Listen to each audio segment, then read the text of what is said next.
Good evening, everyone. My name is Kaylee Perret-Shaughnessy, and I'm the Executive Director of the Whittier Birthplace. It's my pleasure to welcome our speaker tonight, Jnana Hodson. He's the author of Quaking Dover, and he's going to be speaking tonight about why Whittier was no stranger to Dover. So thank you, and take it away. Thank you all for joining in tonight, and thank you to the Whittier Birthplace Museum for inviting me to focus on the poet's mother, who was a Quaker from Dover, just up the road in New Hampshire. Coincidentally, the time for this event fits into the 400th anniversary of the founding of Dover, which had heightened interest in the region's history.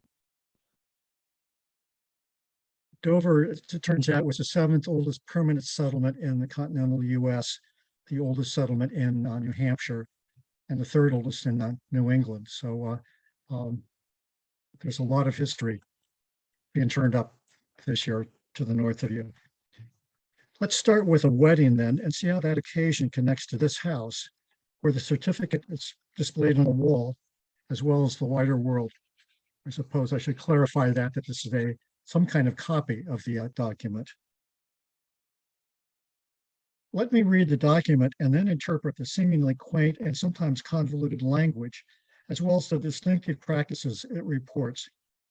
After that, we'll meet some of the people who witnessed the service and signed, as you see on the second page. To quote, "Whereas John Whittier of Haverhill, son of Joseph Whittier, deceased in the county of Essex and the state of Massachusetts, and Sarah, his wife, and Abigail Hussey, daughter of Samuel Hussey of Somersworth in the county of Stratford and state of New Hampshire, and Mercy, his wife, having declared their intentions of taking each other in marriage before several monthly meetings of the people called Quakers in the county of Stratford, according to the good order used among them, their proceedings after due inquiry and deliberate consideration thereof were allowed by the said meeting, they appearing clear of all others, and having consent of parents and others concerned. Now these are to certify about whom it may concern that for the full accomplishing of their said intentions, this third day of the 10th month in the year of our Lord 1804, they, said John Whittier and Abigail Hussey, appeared at a public assembly of the aforesaid people and others in their meeting house in Dover. And he's a said John Whittier, taking the said Abigail Hussey by the hand, did openly declare as followeth: Friends, I take this my friend Abigail Hussey to be my wife, promising through divine assistance to be unto her a loving and faithful husband, while it shall please the Lord by death to separate us. And the said Abigail Hussey did then and there in like manner declare as followed: Friends, I take this my friend John Whittier to be my husband, promising through divine assistance to be unto him a loving and faithful wife, until it shall please the Lord by death to separate us, or words of like import. And the said John Whittier and Abigail Hussey, as further confirmation thereof, have hereunto set their hands, she, after the custom of marriage, assuming the name of her husband. Next slide, please.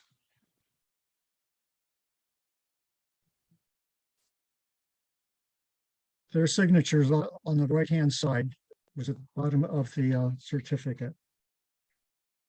And we whose names are hereunto ascribed, being present with others at confirmation of their said marriage as witnesses there, unto set our hands the day and year above written.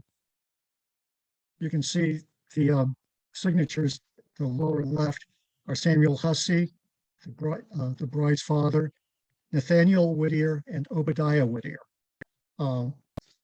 John's brothers. The copy of the document was entered the following December in the Dover Meetings records, which are now archived at the University of Massachusetts, Amherst. As you can see, marriage among Quakers, or more formally, the Society of Friends, was not undertaken lightly. Because the faith was handed down largely within families, it was important that both partners be in good standing with the religious community. Thus, each of them had to approach the monthly business session of the local congregation, which we call a monthly meeting.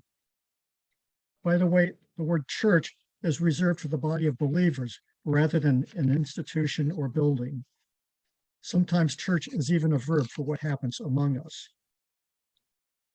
2 clearness committees would be appointed, one for the bride-to-be and another for the groom, in part to make sure there were no unseen complications involving other parties, as well as to provide counsel for the couple. For second marriages, it was also to assure that the rights and inheritance of any children were protected. While this document notes that John and Abigail had the consent of their parents, there are instances of stubborn parents who refused to cooperate, only to have the meeting then override their objections. Once the clearness committees reported back at a subsequent monthly visit session, the public ceremony could be arranged. There was no pastor or priest conducting a liturgy. No one gave the bride away, a custom rooted in a perception of her as property. Instead, the couple entered the room freely together and exchanged their vows. The language today does change the part about death. We now promise, so long as we both shall live. Not everybody could wait the 2+ months for the process. Some of them ran off to a magistrate or preacher and were then chastised for marrying contrary to discipline. Others, choosing someone not of the faith, could lose membership for a marriage out of unity. Being read out, I should note, was not the same as excommunication or shunning. They could still attend worship and so on, but not participate in the government of the church. Once the vows had been exchanged, the service would then return to an open waiting worship, typically silence, no doubt punctuated by prophetic utterances and blessings from those assembled. At the conclusion, all of those present who were in good standing as friends signed the document. It's noted the first signatures after the couples are the bride's father, Samuel Hussey, and for the groom, Nathaniel Whittier and Obadiah Whittier, brothers of the groom's late father. Okay, next slide. The bride's mother, Mercy Hussey, is toward the top left of the second page, as is Sarah Greenleaf Whittier, the groom's. So the certificate was signed by at least 4 people who had lived at the Whittier Museum farm, and one who would be moving there. I should also say something about the month of the wedding. Quakers refused to use the common words for the days of the week or months, which had pagan roots. In addition, the 4 months that go by a Latin number do not correspond to the actual placement in the year. October, for instance, is not the 8th month, as its name would indicate, but rather the 10th month, as friends insisted. October 3, 1804 was a Wednesday, or Wotan's Day. Friends would have called that 4th day, which Quakers typically observed with a midweek meeting for worship. So you can see the marriage occurred within a regularly scheduled worship service, as was the custom. At the time of this wedding, Quakers were the largest minority in Dover, perhaps still a third of the population. That would begin to change dramatically a decade later with the construction of the textile mills downtown and the disestablishment of Congregational Church, the tax-funded institution, opening the way for more denominations. One thing the certificate doesn't record is their ages. The bride was 23, the groom 44. Not a customary difference, but they did have 4 children in 11 years. Next slide. The wedding took place here in the 3rd Quaker Meeting House in Dover. The building was erected in a single day in June 1768 in the manner of an Amish barn raising today. It replaced 2 smaller structures in town that held separate worship for the convenience of the surrounding neighborhoods, but came together for monthly business sessions. For 3 decades, until I recently relocated to an island in easternmost Maine, I was an active member of this meeting. Let's say simply, I was very fond of the place and its people. I know a few things about its history. For instance, Henry Bailey Stevens' play Dover and His Friends, to celebrate the 300th anniversary of the meeting, was presented on August 17, 1963 at 2:30 p.m. As I now see, he was late by 4 years or so. Next slide.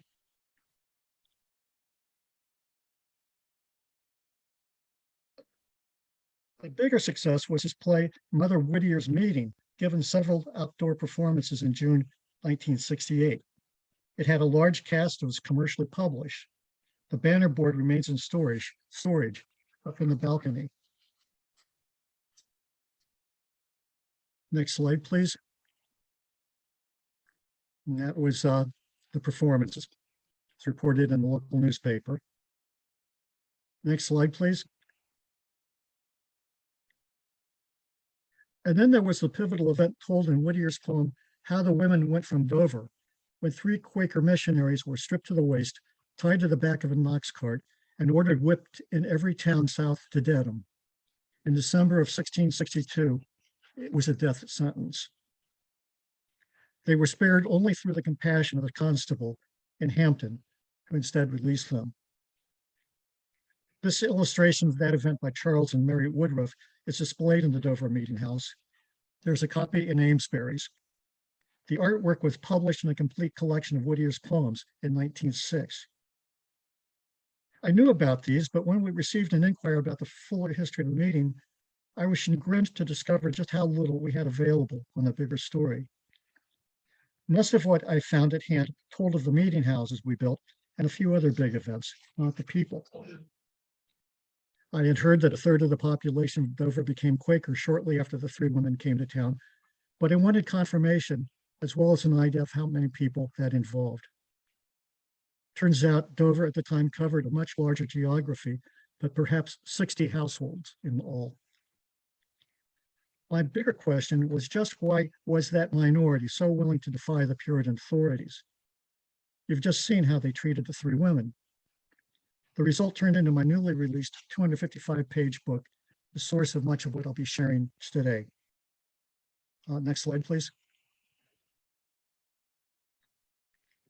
What I uncovered was a lot of surprises, as well as points that challenged the conventional history.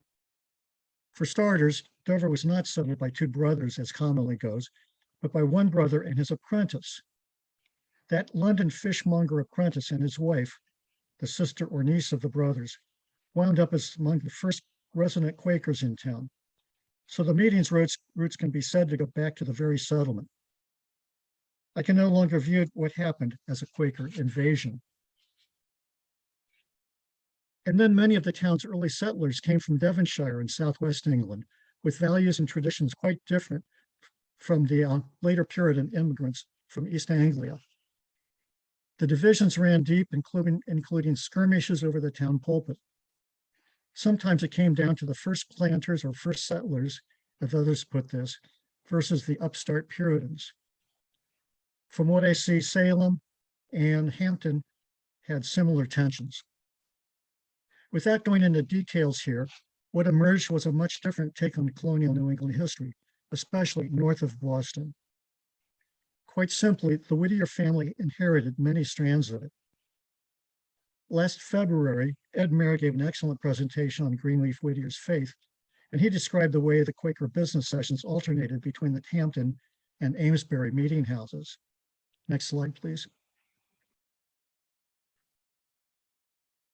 This home in Seabrook is Hampton's 1701 meeting house, moved from its original site, and now a private residence. Dover had something similar with meeting houses in Rochester to the north and Berwick and Elliott to the east, making Dover, in effect, the oldest Quaker in Maine, as well as New Hampshire. During the 1660s, Dover and Hampton/Amesbury Friends were the only non-tax funded congregations in New Hampshire, and thus independent of town control. The Hussies had been among the dissident founders of Hampton, and Abigail's prolific line moved north to what was then part of the town of Dover. Others moved across the Piscataqua River into Maine, but were still active members of Dover Friends. Quite simply, the Hussies and Whittiers had known each other a long time before the marriage at hand in Dover. Next slide, please.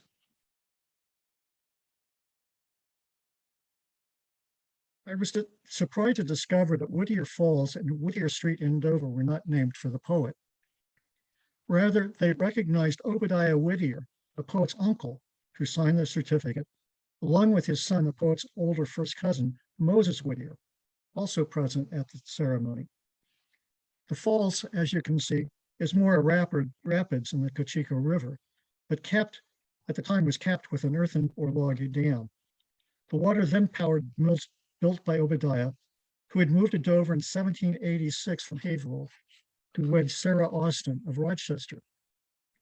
She is, by the way, the other Sarah Whittier signing the marriage certificate. Next slide.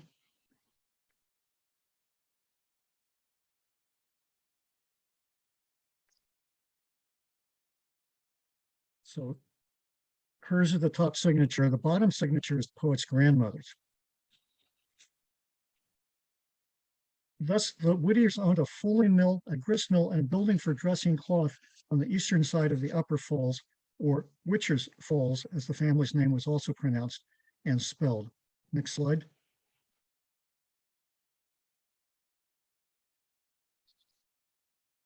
Obadiah Whittier died in 1814, about the time that a rival cotton mill on the other shore or upstream was in full operation, but he left his own in good hands. When a fire broke out in the carding mill in January 1817, destroying the Whittier mills, son Moses at once obtained new machinery, rebuilt, and resumed the carding, fulling, and clothing business the following month.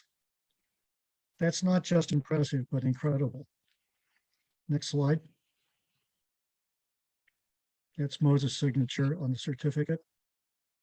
His sister married Isaac Wendell, co-founder of the other mill, not a Quaker. That may have been one reason Moses was able to get back in business so quickly after the fire. Next slide. Development of the textiles industry in Dover shifted in 1819 when the rights to the lower falls were purchased by the rival Dover Cotton Factory. Within a decade, it became the center of operations and heart of downtown's Dover. The character of Dover began a transformation. Next slide.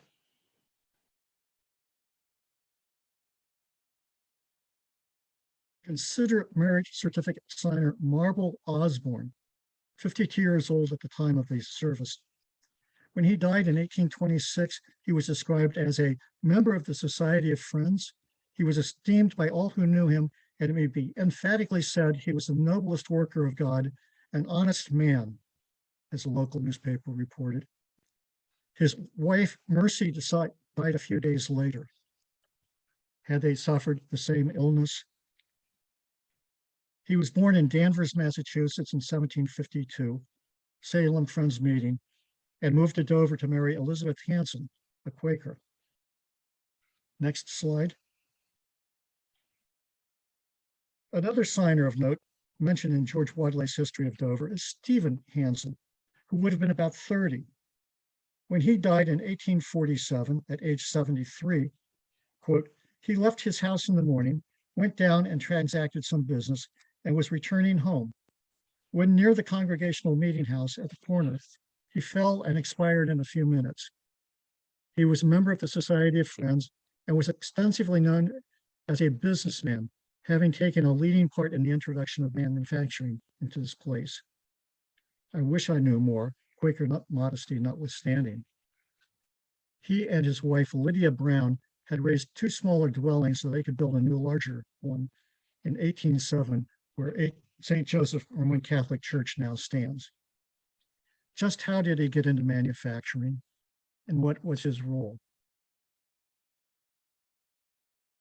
Many questions, perhaps we'll never know, but we're lucky to have even a little bit, I think. The Brown connection leads to another signer, Lydia's brother, William Brown. Next slide. He had married Abigail Peasley, another family related to the Whittiers, and they had 3 daughters, including Alice, who also signed the wedding certificate we're examining. Next slide. 2 of Alice's brothers would relocate to the city of brotherly love about a decade after this. The brothers moved to Pennsylvania, came the year after the first textile mill in Dover was built. Were the Browns selling his fabrics?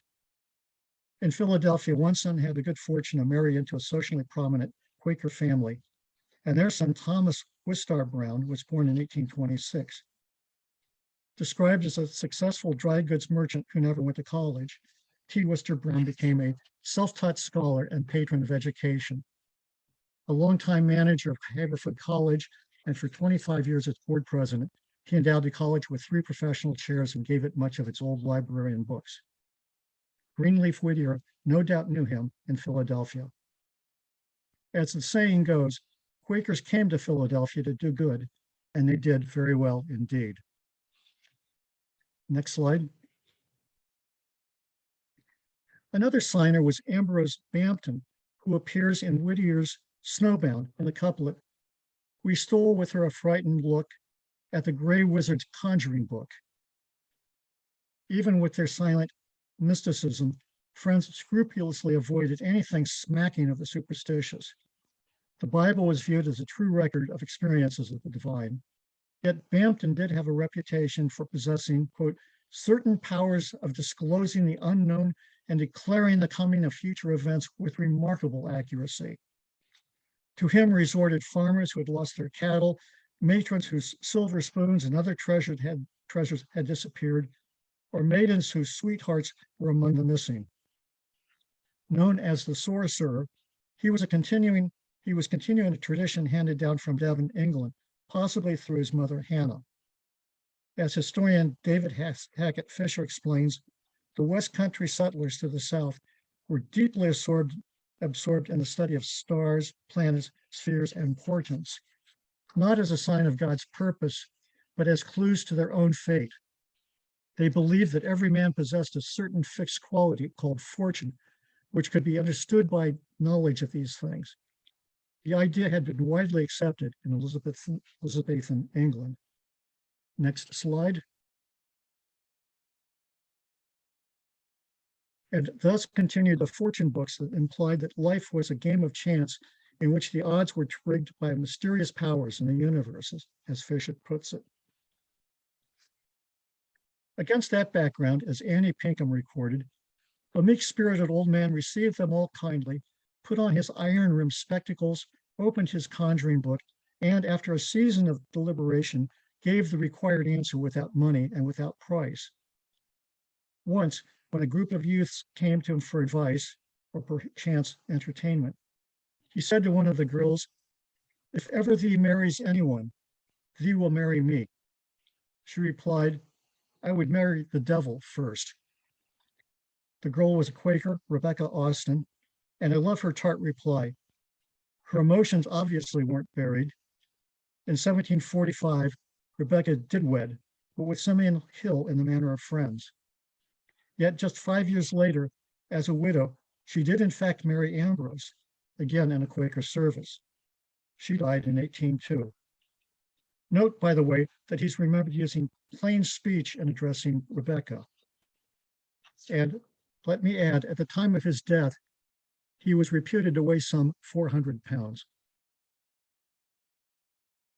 In the dedication to Snowbound, Whittier admits that his own unwed uncle dwelling with him at the farm was ready with his record of hunting and fishing and, it must be confessed, with stories which he at least half believed of witchcraft and apparitions. I'm assuming that was Nathaniel Whittier, whose signature we've already seen. Greenleaf then adds, "My mother, who was born in the Indian-haunted region of Somersworth, New Hampshire, between Dover and Portsmouth, told us of the inroads of the savages and the narrow escape of her ancestors. She described strange people who lived in the on the Piscataqua and Cocheco, among whom was Bantam the sorcerer. I have in my possession the wizard's conjuring book, which he solemnly opened when consulted. It is a copy of Cornelius Agrippa's Magic printed in 1651, dedicated to Dr. Robert Child, who is famous in the annals of Massachusetts, where he's at one time a resident, as the first man who dared petition the General Court for liberty of conscience." Next slide. You're getting a sense, I hope, of the Quaker culture surrounding the union of John Whittier and Abigail Hussey. It's something I find reflected in this seemingly generic portrait of a Quaker lady of the period that hangs above a stairwell in the Dover Friends Meeting House. I find her composed, reflective, and strong, though that impression is not shared by everyone else who views it. Otherwise, she would have been on the cover of my book. She is wearing traditional Quaker garb of the time, fit for a cold climate like New England's, but common across much of the Society of Friends. Until I started my research, we had no idea who she was. Turns out it's Abigail Hussey, the poet's mother, meaning this portrait had to have been taken by 1858. So who were the Husseys? The family is remembered among Dover Friends for two weddings that occurred in the present meeting house. The first was on May 3, 1769, less than a year after the building had been erected, uniting Samuel Hussey and Mercy Evans. Yes, it was a fourth day with midweek meetings for worship. The other wedding was for their daughter, Abigail, as we've been examining. The Hussey farm was on Bear Road in today's Rollinsford, Somersworth at the time of the second wedding. It's some of New England's most beautiful farmland to my eye. Slide, please.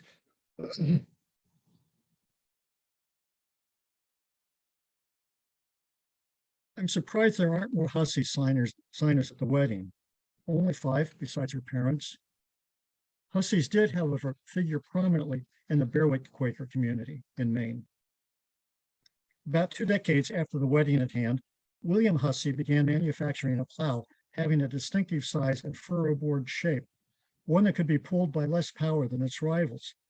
As the company's business envelopes proclaim, if I don't draw easy, draw lightly, and turn a flat furrow, after 5 days return me.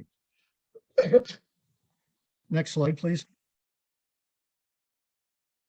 His son, Timothy Buffum Hussey, then established the T.B. Hussey Plow Company, now operating as Hussey Seating and the oldest business in Maine. After the American Civil War, he bought up cannons and melted them down in the foundry to make plows, wryly upholding the swords and the plowshares prophecy of the book of Isaiah. Next slide. Visitors to the meeting house are often puzzled by the anvil that sits in one corner of the space where we worship, the former men's side of the house. We have no traditional symbols of religion in the room, no cross or crucifix, no stained glass windows, no pulpit or altar, only this. I was told that the anvil came from the ashes of one of the burned garrisons and came down to us through what would have been Mary Otis, who had been taken captive by natives and carried to Canada. And after marrying Ebenezer Varney on her ransom and return, they always left the house door unlatched so that natives could warm themselves by the fire. The anvil stands as a reminder of that witness, especially fitting considering that Richard Otis, her father, had been a blacksmith. Do note that 10 Varneys signed today's wedding certificate. One Sunday morning, however, as I was sitting nearby, I noticed that sunlight illuminating a very faint Brooklyn Foundry Company imprint. Thinking that would have been unlikely on an object cast in the 17th century, I asked Silas Weeks for clarification. Oh, he replied, it's from the Hussey family, the ones who melted down cannons. Something along those lines. Well, it is another reminder of peace and peacemaking. The poet, no doubt, knew both versions. Next slide. One Dover Friends family not present to sign the wedding certificate is the Cartlands. They lived in the town of Lee, to the west of Dover. It's about a 20, 25-minute drive today. I don't know how long it would take with a horse and cart. But Greenleaf was especially close to second cousin Moses Austin Cartland and was a frequent guest at their home, which is reputed to have been a stop on the Underground Railroad of fugitive slaves. Frederick Douglass was another frequent visitor to the, at its prime, 2,000-acre farm, which included a Quaker meeting house that doubled as a school. At the time of the wedding, the Cartlands were probably sitting in worship in that meeting house rather than going over to Dover. Greenleaf and Moses assumed that they were fated to be bound as bachelors forever, but the relationship shifted when Moses married a cousin and former student, Mary Page Gove. Their closeness, surpassing that of brothers, is expressed in the memorial poem of 1863. Greenleaf's later years were especially close to Moses' brother, Joseph Cartland, who had married Gertrude Whittier. They retired to High Street, Newburyport after years in Philadelphia. The living The loving correspondence among these cousins reveals a warm network of shared interests, pursuits, and visions. Published in 1950 as Whittier and the Cartlands, Letters and Comments by retired Wellesley English professor Martha Hale Shackford, I am now surprised to see frequent references to their cousin Anne Wendell, the daughter of Isaac Wendell and Anna Whittier. Yes, co-founder of the Dover Cotton family. From that volume, I also learned that Isaac and Anna built the attractive home across the street from the Dover Friends Meeting House. This has me feeling that Anne continued along the Quaker path, and the daughter too, though not as official members. Next slide. This is the Wendell house.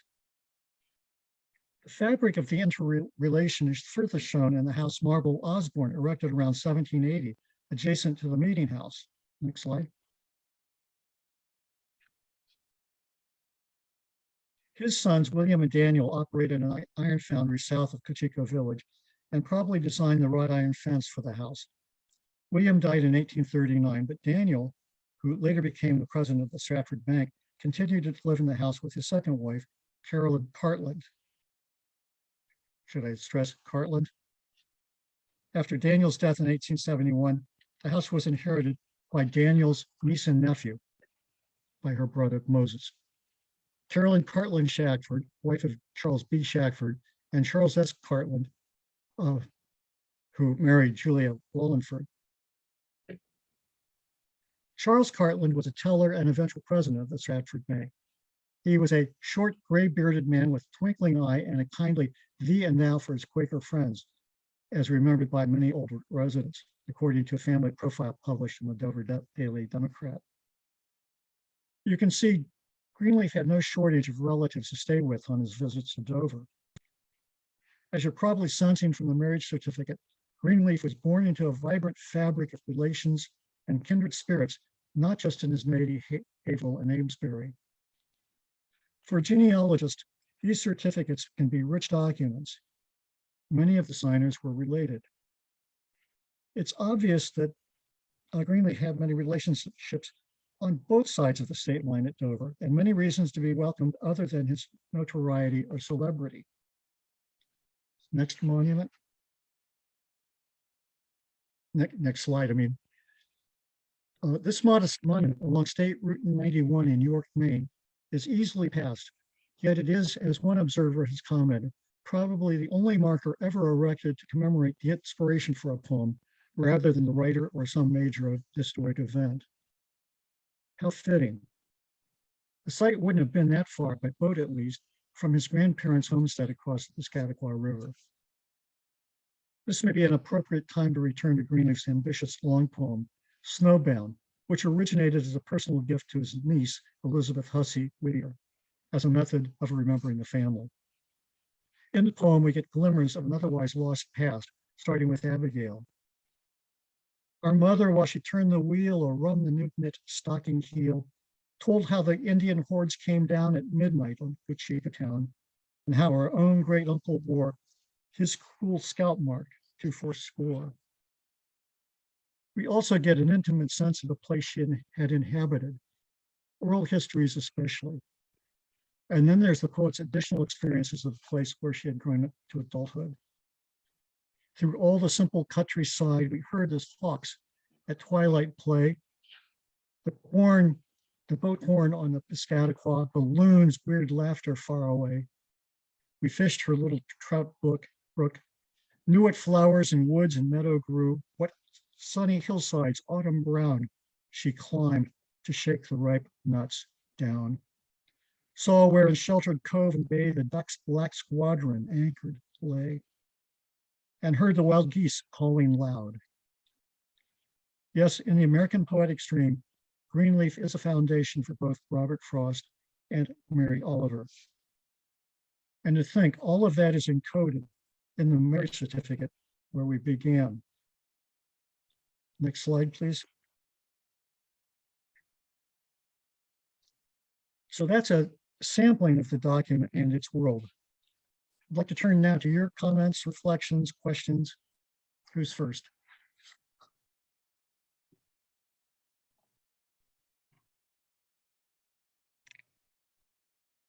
Well, I'll say thank you. That was wonderful. I've been taking lots of notes on different family members and where they were located.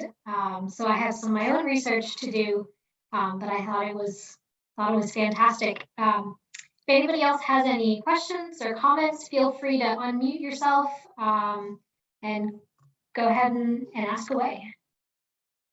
Hi, I'm Pamela. I'm happy to be able to live in the Cartland house. And I'm just thrilled that you've done all this research connecting them because, yeah, Whittier is dear to my heart and so are the Cartlands, and I've done a lot of research on them along with their former enslaved person who was stayed here for a short period of time and came back years later. His name was Oliver Cromwell Gilbert. So it's just wonderful that I can't wait to read this book. Great. And you're saying when you live in the Cartland house, you mean the one in Lee? Yes, yeah, Yes. Since we mentioned some other ones, but right. the beautiful house, a beautiful place to be. Incidentally, one of the signers of the wedding certificate was Jacob M. Currier. So if you start Not doing your genealogy, see if he was one of them. I'm Or your not family. related. I'm not related to that Courier, I don't think. But doubly related to Sure. Couriers going back to Richard Courier in Salisbury, but that was a long time ago. Okay. Great. Well, thank you for Thank you so typing up. much. This is great. We have a question in the chat. Sarah asks, thank you for this talk. I'm interested in the North Berwick, Maine Quaker settlement and what you may know of it. I'm descended from the Peasleys and the Morels. There is still the burial ground along the highway. I believe it's Route 4, just near the North Berwick line. I don't know if you've visited there, but it's a beautiful site. It's behind a lovely stone wall. Berwick friends played a apparent lot in my history because they were originally a part of the meeting. Business meeting would actually rotate and go over to North Berwick, and then the meeting eventually broke off and they were big enough that they could become their own meeting. And we had a member who lived in North Berwick and was really interested in history, and she once gave us a tour of various farms and all up through there. Quite an active meeting. The textile mills downtown, the center of town, were built by a friend, one of the Hill family. So there's a lot of history there. That one thing I learned doing this book is there are far more questions and far more things we don't know and probably never will. Every time you get an answer, you get 10 more questions. And I think it's a rich history to be developed yet. Speaking of your book, could you share where we can find it and purchase it? Okay, it's independently published, but if you go to your favorite bookstore or to your public library, you can ask them to order it. I've met some people who've actually ordered it through Amazon as well, but it's also available as an ebook if you're into reading that way through Smashwords and its affiliates. So, and it's priced at $20. So, oh,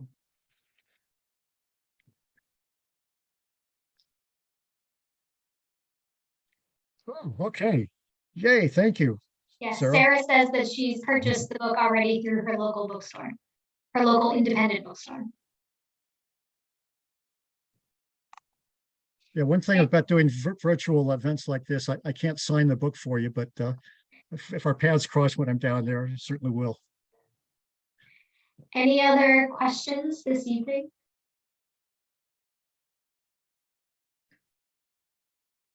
All right. Well, thank you so much. This has been informative and entertaining, and yeah, it's been wonderful. Thank you so much. But thank you all for coming out tonight and inviting me. And I just wanted to say, hi, Jonna.